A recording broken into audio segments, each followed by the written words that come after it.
Vinayak hospital Kotputli क्षेत्र की विख्यात डॉक्टर कृष्णा गुर्जर स्त्री एवं प्रसूति रोग विशेषज्ञ। अस्पताल में भामाशाह स्वास्थ्य बीमा योजना, आउटडोर एवं आपातकालीन सेवाएं, DNC नसबंदी और बच्चेदानी का ऑपरेशन, साधारण जटिल और सिजेरियन द्वारा डिलीवरी, निसंतानता का उपचार, दूरबीन द्वारा सभी प्रकार के ऑपरेशन, 7 मासे और 8 मासे बच्चों के लिए वार्मर वेंटिलेटर, फोटोथेरेपी युक्त ICU, शिशु रोगों का इलाज और भर्ती सुविधा।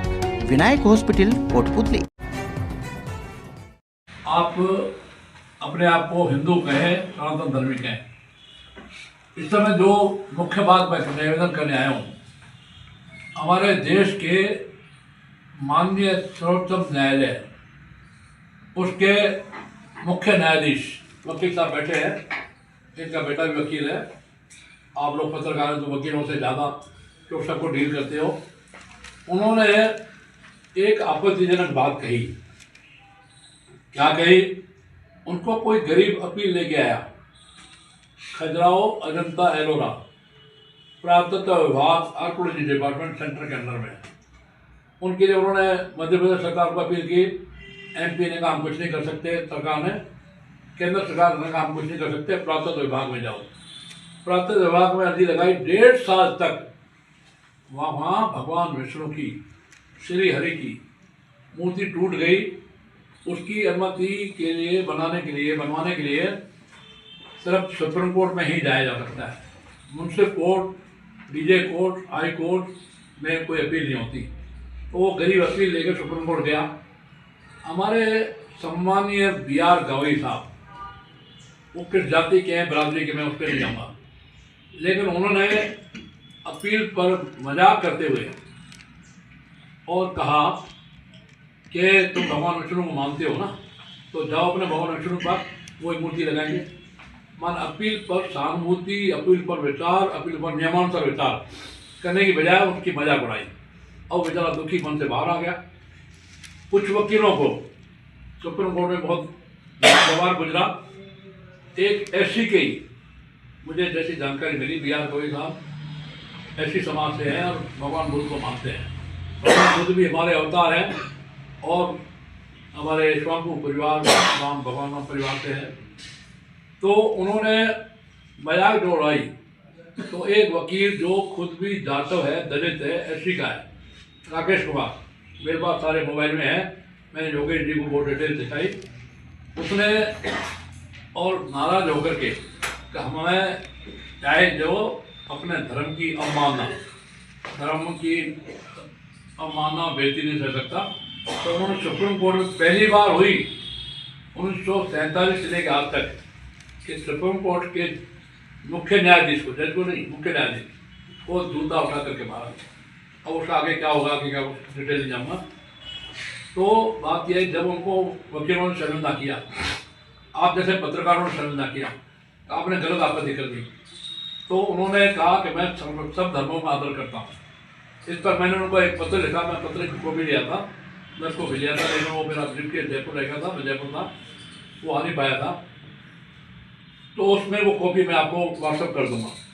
उसमें मैंने उनको लिखा कि आपने हन्ना कश्यप, हमारे 4 युग, सनातन धर्म, त्रेता, द्वापर और कलयुग, आपने हन्ना कश्यप सनातन धर्म के बेइज्जती करने वाले, लेकिन सनातन धर्म की बेइज्जती हन्ना कश्यप ने की तो उनके घर में ही उनका सुपुत्र भगत प्रहलाद पैदा हुआ और बहुत सारे कष्ट उसको दिए। जब वो नहीं मरे तो उन्होंने तलवार निकाल कर और प्रहलाद को कहा, बताओ कहाँ है तुम्हारा भगवान विष्णु, कहाँ है तुम्हारा श्री हरि, बताओ। उसने कहा जहाँ मैं बैठा हूँ वहाँ भगवान विष्णु है, जहाँ ये छत है भगवान विष्णु है, ये खंभा है भगवान विष्णु है। अच्छा, इस खंभे में भगवान विष्णु। तो उस खंभे को तलवार मारी और उसके बाद नरसिंह भगवान निकले। अपने आगे क्या कहानी जानते हैं। तो मैंने उनको लिखा, हन्ना कश्यप को भी आपने मात कर दी और मात दे दी आपने अपनी बुद्धि को, क्योंकि आपने कहा जब आपको शर्मिंदा किया गया, आपने कहा मैं सर्व धर्मों में आदर करता हूँ। पत्रकार बंधुओं, दुनिया में, विश्व में, पूरे ब्रह्मांड में, सृष्टि में अगर कोई धर्म है तो सनातन धर्म है, हिंदू धर्म है, और बाकी मत है, मजहब है, पंथ है, विचार है, रिलीजन है। फ्रांसीसी शब्द जो रिलीजन का, नेहरू परिवार ने उसका गलत रूपांतरण किया, हिंदी में ट्रांसलेट किया और उसका अर्थ संप्रदाय, तो हिंदू को भी संप्रदाय बना दिया। और सांप्रदायिक एकता और सांप्रदायिक एकता, धर्मनिरपेक्ष राज्य, समाजवादी राज्य, पता नहीं क्या क्या संविधान में जोड़ा। तो कुल मिला करके ये है कि सनातन धर्म का अंत तब भी नहीं हुआ जब हिरण्यकश्यप हुआ। रावण भी नहीं अंत कर पाया, कंस भी नहीं कर पाया, और अब ये कलयुग चला। इसमें अंतिम जो हमारा अवतार होने वाला है, कली अवतार, वो भी होना बाकी है। तो कुल मिला करके उन्होंने कहा मैं सब धर्मों में आदर करता हूँ। तो मैंने कहा आपकी बुद्धि को, और क्या हो गया, दुनिया में धर्म सनातन धर्म है, हिंदू धर्म है, बाकी मत है, मजहब है। 3 बड़े जो मजहब, पंथ या संप्रदाय, सिख, जैन, बौद्ध, ये हिंदू धर्म के ही पंथ है। 5009 कोट पंथ संप्रदाय भारत में है सनातन धर्म में। सिखों के एक ही बता रहा हूँ क्योंकि समय काफ़ी लगेगा। सिखों के 10वें गुरु जिन्होंने सिख पंथ की स्थापना की आनंदपुर साहब में, उन्होंने कहा कि सकल जगत खालसा पंथ गाजे, जागे धर्म हिंदू, सकल भंड बाजे, माने नर और वैद गुणों। तो उन्होंने धर्म तो हिंदू माना और सिख को पंथ माना। अब ये पागल हो गए कुछ लोग, सिख धर्म, सिख धर्म, सिख धर्म। असल में सिख पंथ है, जैन पंथ है, बौद्ध पंथ है, लेकिन अब ये हो गया। हमारा एक लिंगायत मत ऐसा भी है कि जो अमावस्या की रात को कोई किसी की पत्नी नहीं और वो किसी से कोई संसर्ग करे, अब 50 साल से वो प्रथा बंद है। हमारा एक पंथ ऐसा भी है, गारो काशी जयंती असम में आपने स्टडी की होगी, वहाँ पर जो 5 पांडवों में भीम की दूसरी पत्नी हिडम्बा, वो असुर थी, राक्षस थी, उनका लड़का घटोत्कच हुआ, उसने बहुत सारा महाभारत में काम किया और कौरवों में अंत किया। तो वहाँ पर एक प्रथा है, एक संप्रदाय है, हम लड़का जाता लड़की ब्याह के लाते हैं हम लोग, दूल्हा, वहाँ लड़की लड़के को ब्याह के ले जाती है। हमारे कितने पंथ है, कितने हैं, कितने गुरुओं में, ये सिखों में से निरंकारी निकला, राधा स्वामी निकला, दंदन दत्त गुरु निकला, रामपाल महाराज निकले, पता नहीं कितने कितने पंथ। इसलिए मैंने उनको पत्र लिखा। एक बात मैं आपके बहरोड से संबंध बता रहा हूँ। वो तस्करी गर्भोकोशी करते हुए पहलू खां को जनता ने मारा है और उसका घायल हुआ, कैलाश होटल में भर्ती हुआ, दूसरे दिन उसका अंत हुआ। जिस दिन उसका अंत हुआ, मर गया, उधर मैं यहाँ था स्कूल में मुख्य अतिथि। मेरे को आप जैसे पत्रकारों ने पूछा तो मैंने कहा ऐसा है कि पहले तो गो तस्करी करेंगे, उनका अंत ऐसा ही होगा। फिर मैंने उस बारे में व्याख्या की। फिर उसको लेकर के श्रीमान अशोक गहलोत, पूर्व मुख्यमंत्री ने, सम्मानित मुख्यमंत्री ने मेरे ऊपर टिप्पणी की और ये कहा कि मॉब लिंचिंग है। उनको शर्म नहीं आती? एक पहलू खां के मॉब लिंचिंग को उन्होंने मॉब लिंचिंग माना। उनके सैनी समाज, सैनी है अशोक गहलोत साहब, उन्हें सैनी समाज का एक लड़का गोविंदगढ़ में नामबार का सैनी लड़के को वहाँ के मेमों ने, मुसलमानों ने, आप पत्रकार भी लिखते हैं एक समुदाय की लड़ाई, समुदाय विशेष, मैं सीधा मुसलमान बोलता हूँ, मारा और मार पीट के उसको ख़त्म कर दिया और उसके ऊपर अपराध लगाया कि इसने चोरी की है। तो गहलोत साहब कहते हैं कि मानना नहीं चाहिए, मॉब लिंचिंग नहीं करनी चाहिए, अगर पहलू खां ने गलती की तो उसको पुलिस के हवाले करना चाहिए। अब जनता है, जनता जनार्दन है, हम गौ को माता मानते हैं, वो माता पर कोई अत्याचार करेगा, कोई छेड़खानी करेगा, कोई बदतमीजी करेगा हमारी बहन के साथ, माँ के साथ और फिर पत्नी के साथ, तो हम कार्रवाई करेंगे। तो जनता भड़क गई, कार्रवाई हो गई। इसलिए एक सबसे बड़े बात यह है कि लास्ट बता रहा हूँ, नेहरू परिवार मूल इस्लाम और मुस्लिम परिवार है। आप चाहे रिकॉर्ड पता कर लीजिए। 1968 में तथाकथित पंडित जवाहरलाल नेहरू, पंडित है नहीं, अफगान गए। क्यों गए? क्योंकि बाबर की, मुगल बादशाह बाबर जो पहला बादशाह, पहले मुगल से पीढ़ी चालू हुई, बाबर की खां की वहाँ मज़ार है, हम समाधि कहते हैं, कब्र कहते हैं, मज़ार और कहते हैं। वहाँ पर वो गए और ढोक दिया, फूल चढ़ाए 1959 में। 1968 में श्रीमती इंदिरा गांधी वहाँ गई, वहाँ जाकर फूल चढ़ाए और बाजार पे नतमस्तक हुई।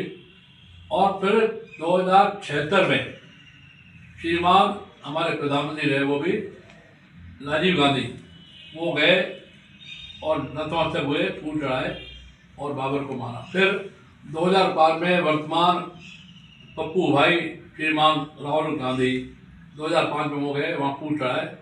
ये आकांक्षी सबूत है, आप चाहे रिपोर्ट पता करें जो मेरे पास है। आप चाहेंगे तो मैं उसकी कॉपी होगी, किसी को मैंने कहा है आप सबको मैं भेज दूँगा। मेरे पास कोई 1000 दस्तावेज फोटो कॉपी है और भी बहुत है।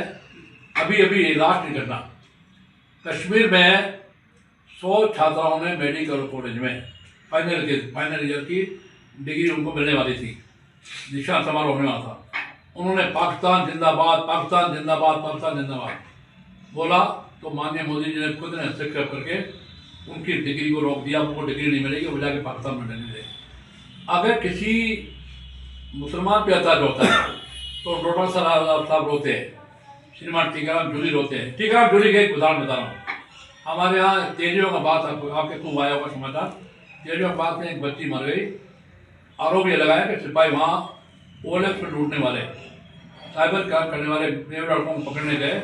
वहाँ 80% मेरे लड़के साइबर क्राइम मुसलमान लड़के और ओएलएक्स में लूटते हैं। तो वहाँ वो गए, वो 4 महीने चढ़े, तो बच्ची 3-8 महीने की खत्म हुई। पे थानेदार का भी ट्रांसफर। आज जिसे लांबा साहब मैंने कहा, ये क्या किया आपने? उस सिपाहियों की और थानेदार की गलती नहीं है, बच्ची उनके कारण मरी नहीं है। मेरे घर में गए, मेरे बास में गए, श्री टीकाराम जी जूली नेता अपोजिशन, श्रीमान जनोद साहब, श्रीमान हमारे पूर्व मंत्री रावत, शकुंतला रावत, मोहन जितेंद्र सिंह, योगेश मिश्रा, अलवर के जिलाध्यक्ष, ये सब वहाँ तो गए। रामगढ़ से पहले मेरे विधानसभा क्षेत्र में बोआ चौकी में जाटों को जमीनी मामले में मुसलमानों ने, बेवों ने, लाठियों ने पीट कर मार दिया। 2 के हाथ टूट गए, एक की आँख चली गई महिला की। वहाँ उनकी बिरादरी का, दलित समाज की बिरादरी का, टीकाराम जूली का, वहाँ पर टीकाराम जूली या कांग्रेस को कोई कांग्रेस नहीं गया, लेकिन बेवों में गए। इससे बड़ी गंदी बात क्या हो सकती है? अब के बारे को सबक सिखाएंगे लोग, श्री टीकाराम जूली को, मोहन जितेंद्र सिंह जी को, श्रीमान अशोक गहलोत को, डॉक्टर साला साहब को। मेरा हिंदुओं में जाट हो, गुजर हो, अहीर हो, राजपूत हो, माली हो, तेली हो, कली हो, जाट हो, बलाई हो, बैरवा हो, बेगवार हो, खट्टी हो, कोली हो, मेरा हिंदू सब देश पूरे राजस्थान में इज्जत करते हैं। और मैं इसका अलग जगाऊंगा, जाऊँगा चुनाव के समय। मैं आज नाम नहीं बता रहा हूँ, 2 बीजेपी के नेता बुरी तरह हारेंगे, हो सकता 3 हार जाए, और 3 कांग्रेस के नेता बुरी तरह हारेंगे। संभव है जमानत जब्त हो जाए, और जमानत जब्त नहीं हुई तो हारेंगे तो बहुत बुरी तरह। नाम अभी किसी का नहीं बता रहा हूँ। मैं एक बात लास्ट कहकर खत्म करता हूँ। यहाँ दलित लोगों को भटकाया जाता है राजस्थान में, देश में। दलित मुस्लिम भाई, दलित मुस्लिम भाई।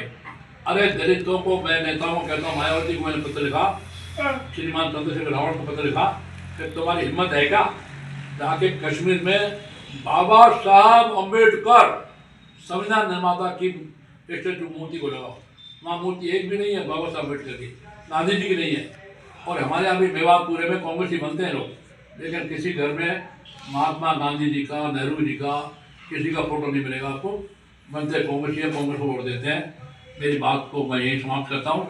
जय श्री राम, जय श्री राम, जय श्री राम। इंदु अस्पताल नीमराणा में मुख्यमंत्री आयुष्मान आरोग्य योजना, RGHS जन आधार, भामाशाह स्वास्थ्य बीमा योजना, मुख्यमंत्री चिरंजीवी स्वास्थ्य बीमा योजना व ECHS के अंतर्गत निशुल्क इलाज की सुविधा। सभी प्रमुख TPA के तहत निशुल्क ऑपरेशन व इलाज, medical, CT scan, laboratory, digital x-ray, AC ward, ambulance, आपातकालीन unit, phototherapy, ICU unit, general surgery, दूरबीन द्वारा सभी प्रकार के ऑपरेशन, सभी सुविधाएं एक ही छत के नीचे। इंदु अस्पताल नीमराणा।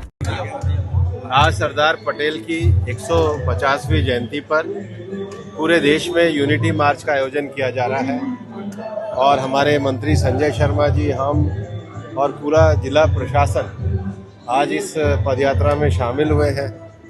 ये एक देश के लिए बड़ा गौरवपूर्ण अवसर है। जब आज हम एक भारत श्रेष्ठ भारत की बात करते हैं, उस एक भारत श्रेष्ठ भारत के जो रचनाकार थे वो सरदार पटेल थे।